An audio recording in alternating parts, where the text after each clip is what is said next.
Deux Chroniques, chapitre 17. Son fils Josaphat devint roi à sa place.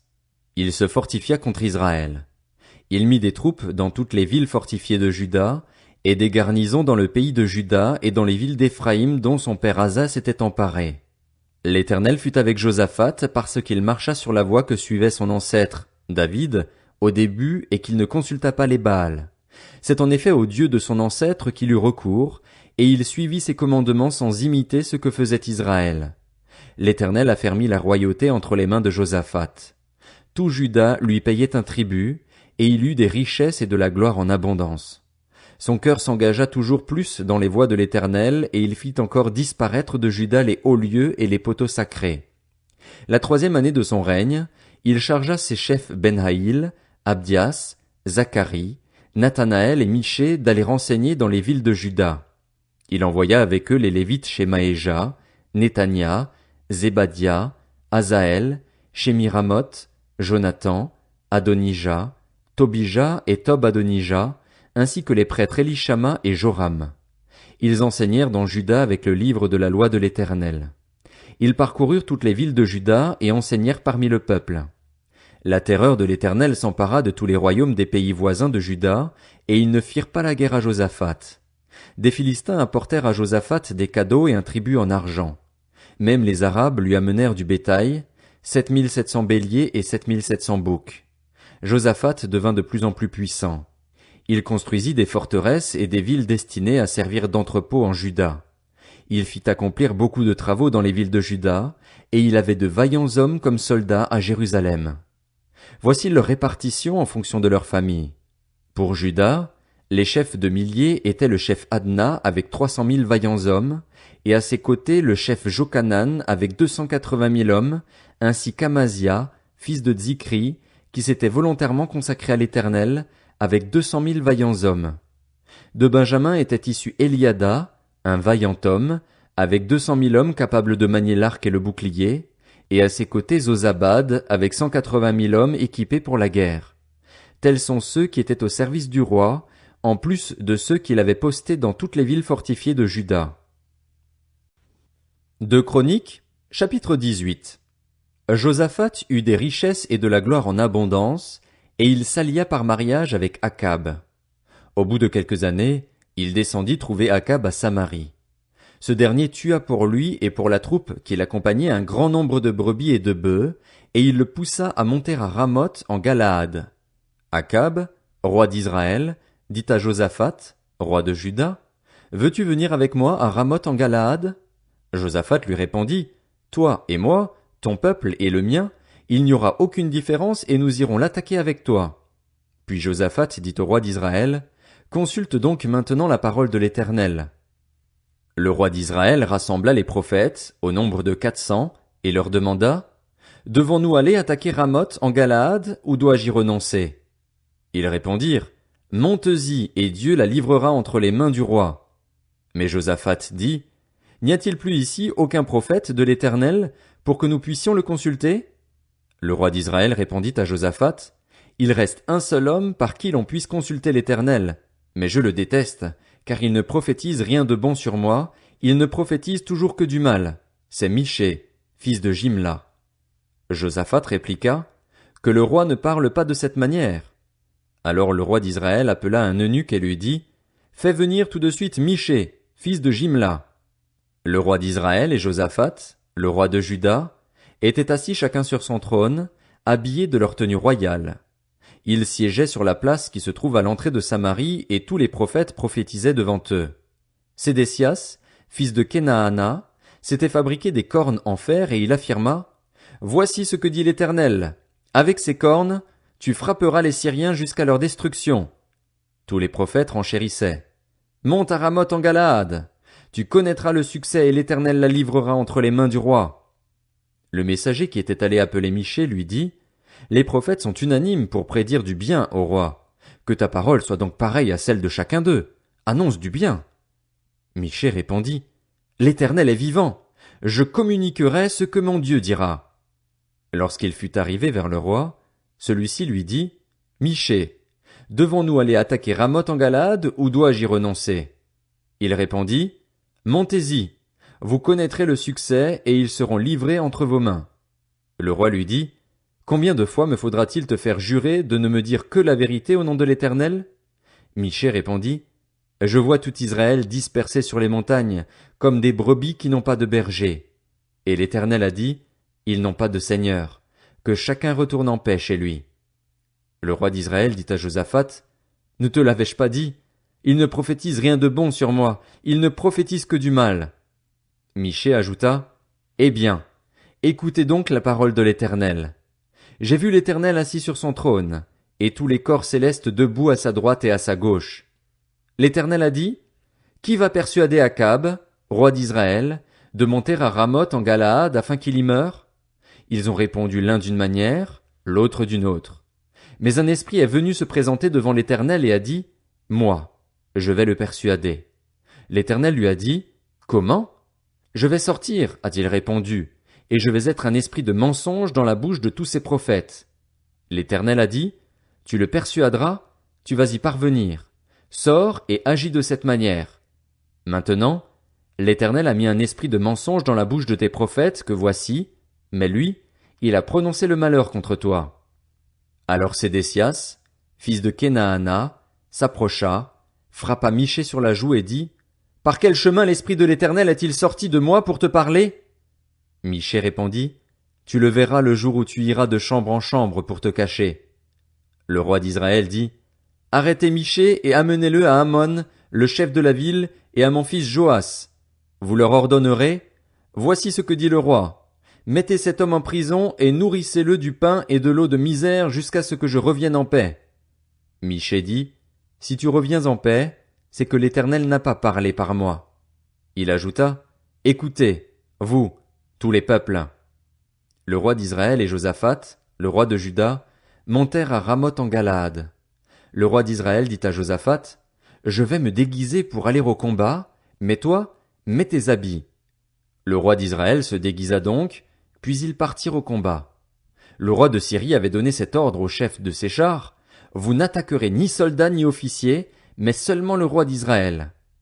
Quand les chefs des chars aperçurent Josaphat, ils se dirent, C'est le roi d'Israël, et ils l'encerclèrent pour l'attaquer. Josaphat poussa alors un cri et l'Éternel vint à son aide, Dieu les écarta de lui. Voyant que ce n'était pas le roi d'Israël, les chefs des chars s'éloignèrent de lui. Alors un homme tira au hasard avec son arc et il frappa le roi d'Israël entre les deux parties de la cuirasse. Le roi dit à celui qui conduisait son char, Fais demi-tour et fais-moi sortir du champ de bataille, car je suis blessé. Le combat fut si violent, ce jour-là, que le roi d'Israël fut retenu jusqu'au soir dans son char face aux Syriens, et il mourut vers le coucher du soleil. 2 Chroniques, chapitre 19. Quant à Josaphat, le roi de Juda, il revint en paix chez lui à Jérusalem. Le voyant Jéhu, fils de Hanani, alla à la rencontre du roi Josaphat et lui dit, Doit-on venir en aide aux méchants et aimes-tu ceux qui détestent l'Éternel? À cause de cela, l'Éternel est irrité contre toi. Cependant, il a trouvé de bonnes choses en toi, car tu as fait disparaître du pays les poteaux sacrés et tu as appliqué ton cœur à chercher Dieu. Josaphat se réinstalla à Jérusalem, puis il se remit à visiter le peuple, depuis Beër-Shéba jusqu'à la région montagneuse d'Éphraïm, et il le fit revenir à l'Éternel, le Dieu de ses ancêtres. Il établit des juges dans le pays, dans chacune des villes fortifiées de Juda, et il dit aux juges, Faites attention à votre manière d'agir, car ce n'est pas pour les hommes que vous prononcerez des jugements, c'est pour l'Éternel, et il sera près de vous quand vous rendrez votre verdict. Maintenant, que la crainte de l'Éternel soit sur vous.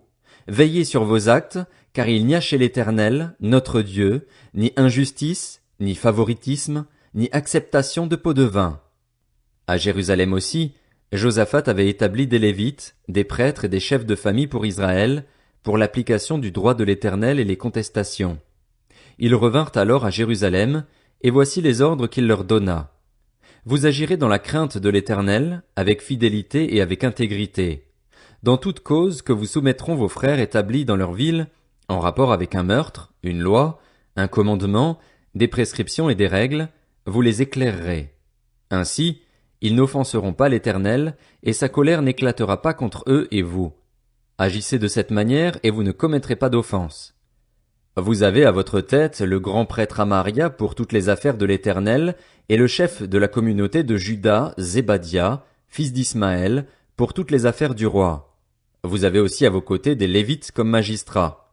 Montrez-vous forts et agissez, et que l'Éternel soit avec celui qui fera le bien. 2 Chroniques, chapitre 20. Après cela, les Moabites et les Ammonites, accompagnés de Maonites, marchèrent contre Josaphat pour lui faire la guerre. On vint annoncer à Josaphat: Une foule nombreuse s'avance contre toi depuis l'autre côté de la mer, depuis la Syrie, et ils sont déjà à Hatsatson Tamar, c'est-à-dire En-Gedi. Josaphat eut peur et décida de chercher l'Éternel. Il proclama un jeûne pour tout Juda. Les Judéens se rassemblèrent pour supplier l'Éternel. C'est même de toutes les villes de Juda que l'on vint pour chercher l'Éternel.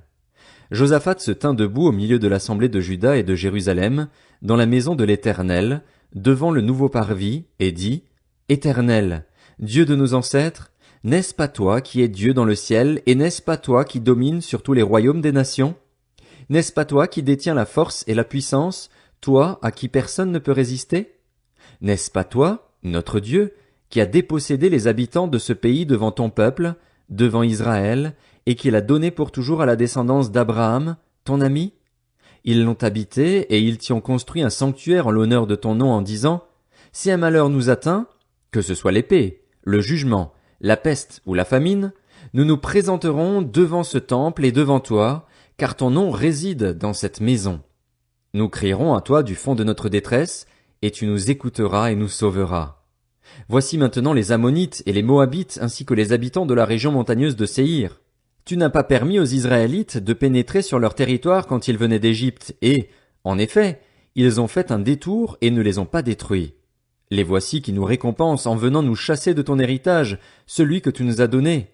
Notre Dieu, ne vas-tu pas les juger?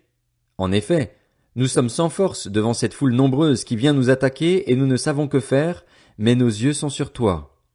Tous les Judéens se tenaient debout devant l'Éternel, y compris leurs jeunes enfants, leurs femmes et leurs fils. Alors l'Esprit de l'Éternel reposa, au milieu de l'assemblée, sur Jacaziel, fils de Zacharie et descendant de Benaja, Jéhiel et Matania. C'était un Lévite, un descendant d'Azaph. Jacaziel dit: Soyez attentifs, vous tous, Judéens et habitants de Jérusalem, et toi, roi Josaphat. Voici ce que vous dit l'Éternel. N'ayez pas peur et ne vous laissez pas effrayer devant cette foule nombreuse, car ce ne sera pas vous qui combattrez, ce sera Dieu. Demain, descendez contre eux. Ils vont monter par la colline de Tsitz et vous les rencontrerez à l'extrémité de la vallée, en face du désert de Jéruel. Vous n'aurez pas à mener ce combat. Prenez position, tenez-vous là et vous verrez la délivrance que l'Éternel vous accordera. Juda et Jérusalem, n'ayez pas peur et ne vous laissez pas effrayer. Demain, sortez à leur rencontre et l'Éternel sera avec vous. Josaphat s'inclina, le visage contre terre, et tous les Judéens et les habitants de Jérusalem tombèrent devant l'Éternel pour l'adorer. Les Lévites qui faisaient partie des Kéhatites et des Coréites se levèrent pour louer d'une voix très forte l'Éternel, le Dieu d'Israël. Le lendemain, ils se levèrent tôt et partirent pour le désert de Tekoa. Au moment de leur départ, Josaphat se tint debout et dit: Écoutez-moi, Judéens et habitants de Jérusalem. Ayez confiance en l'Éternel, votre Dieu, et vous serez affermis. Ayez confiance en ses prophètes et vous réussirez. Puis, en accord avec le peuple, il désigna des musiciens qui, couverts d'ornements sacrés, célébraient l'Éternel tout en marchant devant l'armée et disaient: Louez l'Éternel! Oui, sa bonté dure éternellement! Au moment où l'on commençait les chants et les louanges, l'Éternel plaça une embuscade contre les Ammonites, les Moabites et les habitants de la région montagneuse de Séhir qui étaient venus contre Juda, et ils furent battus. Les Ammonites et les Moabites se dressèrent contre les habitants de la région montagneuse de Séhir pour les vouer à la destruction et les exterminer, et, quand ils en eurent fini avec les habitants de Séhir, ils s'aidèrent mutuellement à se détruire. Lorsque les Judéens furent arrivés à un point de vue donnant sur le désert, ils regardèrent du côté de la foule et constatèrent que ce n'était plus que cadavres tombés à terre. Il n'y avait aucun rescapé. Josaphat et son peuple allèrent piller leurs dépouilles. Ils trouvèrent en abondance parmi eux des richesses, des habits et des objets précieux, et ils en ramassèrent tant qu'ils ne purent tout emporter. Ils mirent 3 jours pour procéder au pillage du butin, car il était considérable. Le 4e jour, ils se rassemblèrent dans la vallée de Beraka. Ils y bénirent l'Éternel, c'est pourquoi ils appelèrent cet endroit vallée de Beraka, nom qui lui est resté jusqu'à aujourd'hui. Tous les hommes de Juda et de Jérusalem, avec Josaphat à leur tête, repartirent joyeux à Jérusalem, car l'Éternel les avait remplis de joie en les délivrant de leurs ennemis. Ils entrèrent à Jérusalem et dans la maison de l'Éternel au son des luttes, des harpes et des trompettes. La terreur de Dieu s'empara de tous les royaumes des autres pays lorsqu'ils apprirent que l'Éternel avait combattu contre les ennemis d'Israël. Ainsi, le royaume de Josaphat fut tranquille et son Dieu lui donna du repos de tous les côtés. Josaphat régna sur Juda. Il avait 35 ans lorsqu'il devint roi et il régna 25 ans à Jérusalem. Sa mère s'appelait Azuba et c'était la fille de Shilchi. Il marcha sur la voie de son père Asa. Il ne s'en écarta pas, faisant ce qui est droit aux yeux de l'Éternel. Toutefois, les hauts lieux ne disparurent pas et le peuple n'avait pas encore le cœur fermement attaché au Dieu de ses ancêtres. Le reste des actes de Josaphat, des premiers aux derniers, est décrit dans les mémoires de Jéhu, fils de Hanani, qui sont insérés dans les annales des rois d'Israël. Après cela, Josaphat, roi de Juda, s'associa avec le roi d'Israël, Akazia, qui avait une conduite coupable. Il s'associa avec lui pour construire des bateaux long courriers, et ils firent ces bateaux à Edjen-Géber. Alors Eliezer, fils de Dodava, de Marécha, prophétisa contre Josaphat en disant: Parce que tu t'es associé avec Akazia, l'Éternel détruit ce que tu as fait. Les bateaux furent brisés et ne purent atteindre leur lointaine destination.